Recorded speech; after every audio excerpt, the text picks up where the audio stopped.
I play a writer who's ghostwritten several books and who's had a big hit writing the memoirs of a famous British magician called He Came, He Sawed, He Conquered.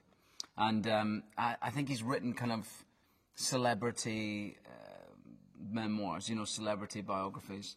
And he's a single guy in his late 30s living in London.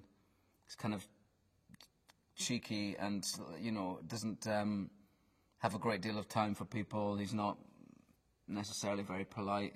He's good fun to play in that respect. And in the story, he gets a call from his agent to go and audition, if you like. I don't know what writers do. They have a meeting to see if he can write the memoirs of the recently retired British Prime Minister, Adam Lang. And it seems like not the kind of thing he would normally do. He's not a very political man. He is slightly out of his depth. But he goes for the job interview and he kind of nails the interview and ends up with the job.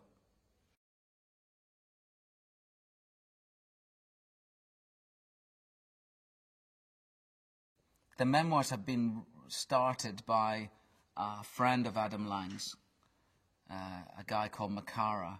And he, while he's writing the memoirs, or researching and writing the memoirs, is found washed up, drowned on a beach in Boston, Martha's Vineyard, where the book is being written.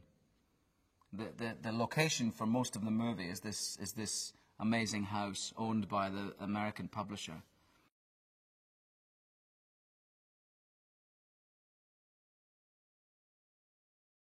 He finds some information that Makara's kind of left in a room that he's given to sleep in, and he finds this information that seems to point at some mistruths that Lang has told and dates that don't match up, which leads him to believe that Lang may be the British Prime Minister may have actually been involved in the CIA.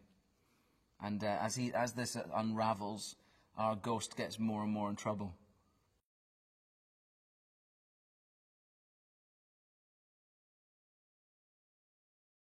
He's one of the few great filmmakers alive, you know, and for an actor to get an opportunity to work with him is extraordinary, and what you get out of working with him is also quite extraordinary. I think we're fascinated by him because he really is a filmmaker with a vision, and we recognize that and we want that.